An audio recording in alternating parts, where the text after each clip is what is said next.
സുഖല്ലേ? ആ സുഖം സുഖം. കണ്ടില്ലേ അവളുടെ ഒരു ചാട? സ്വന്തമായിട്ട് പൈസ ഉണ്ടാക്കിയതല്ല, ഭർത്താവിന്റെ പൈസ അല്ലേ. അവളുടെ ഭർത്താവേ പൈസ മര്യാദക്ക് സൂക്ഷിച്ചെടുത്ത് വെച്ച് ഇൻവെസ്റ്റ് ചെയ്ത് നിന്റെ ഭർത്താവ് ഉള്ളതെല്ലാം ചെലവാക്കി. അതിലാ സൂയപ്പെട്ടിട്ട് കാര്യമില്ല. അപ്പൊ നിന്റെ ഭർത്താവാ? എന്റെ ഭർത്താവും ചെലവാക്കി. സത്യം പറയാലടി, എനിക്ക് അവളെ പോലെ ഒന്നും ആവണമെന്നൊന്നുമില്ല. പക്ഷെ പിള്ളേരൊക്കെ വളർന്നു വരികയാണ്. അവരുടെ പഠിത്തം, കല്യാണം അതൊക്കെ ഒന്ന് മര്യാദക്ക് നടത്തിയാൽ മതി. അതിപ്പോ നമ്മുടെ ഭർത്താക്കന്മാരൊക്കെ ചെയ്യണ പോലെ ഉള്ള കാശ് മൊത്തവും ചെലവാക്കി EMI അടച്ച് നടന്നിട്ടൊന്നും കാര്യമില്ല. ദേ ഇത് നോക്കിയേ, എന്റെ ബയോയിൽ ലിങ്ക് ഉണ്ട്. അതിൽ പോയാൽ ഇപ്പൊ പണം വളർത്താനുള്ളൊരു ചാൻസ് ഉണ്ട്. നോക്കിയടി. നീ കണ്ണീ കണ്ടതിലൊക്കെ കൊണ്ടുപോയി പൈസ ഇട്. അവസാനം അവരെല്ലാം കൂടി അങ്ങോട്ട് കൊണ്ടുപോകും. ഇതങ്ങനെ കണ്ണീ കണ്ട സ്ഥലത്തല്ല ഇടുന്നത്.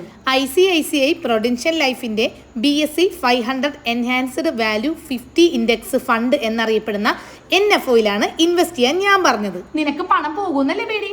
ഇവിടെ നമുക്ക് ക്യാപിറ്റൽ ഗ്യാരണ്ടീഡ് ആയിട്ട്, അതായത് ഇട്ട പൈസ 1 രൂപ പോലും പോകാതെ ഇൻവെസ്റ്റ് ചെയ്യാം.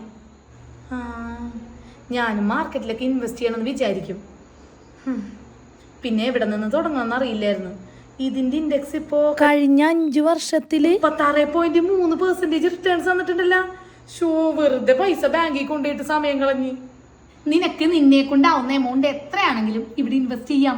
മാസം പ്രീമിയം എത്രയാണോ അതിന്റെ 120 ഇരട്ടി ലൈഫ് കവറും കിട്ടും. വർഷത്തിൽ 2.5 ലക്ഷം രൂപ വരെ ഇൻവെസ്റ്റ് ചെയ്താലും റിട്ടേൺസിന് ടാക്സ് ഇല്ല. ഇതിലിപ്പോ നാട്ടിലുള്ളവർക്ക് മാത്രമല്ല അല്ലേ, പ്രവാസികൾക്ക് ഇൻവെസ്റ്റ് ചെയ്യാല്ലേ. മാസം 18,000 ഒക്കെ വെച്ച് അടച്ചാൽ 2 കോടി വരെ റിട്ടേൺ കിട്ടാനുള്ള ചാൻസ് ഉണ്ടല്ലേ. പക്ഷേ ഈ വന്ന നവംബർ 9 വരെയുള്ള സമയം. ഇനി 3 ദിവസം കൂടി. അപ്പൊ അതിന് മുന്നേ കയറി നോക്കണമല്ലോ. എന്തായാലും എന്റെ ബയോയിൽ ലിങ്ക് ഉണ്ട്. ഇനി നിനക്ക് വല്ല സംശയം ഉണ്ടെങ്കിൽ അവിടെ മലയാളത്തിൽ തന്നെ കോൾ ബാക്ക് റിക്വസ്റ്റ് കൊടുക്കാം. ഇനി ഏജന്റ് നേരിട്ട് വന്ന് വീട്ടിൽ സംസാരിക്കണമെങ്കിൽ അതിനുള്ള സൗകര്യവും ഉണ്ട്. എന്തായാലും ഞാൻ പെട്ടെന്ന് തന്നെ നോക്കട്ടെ, അല്ലെങ്കിൽ എന്റെയും മക്കളുടെയും ഭാവി ഗോവിന്ദ.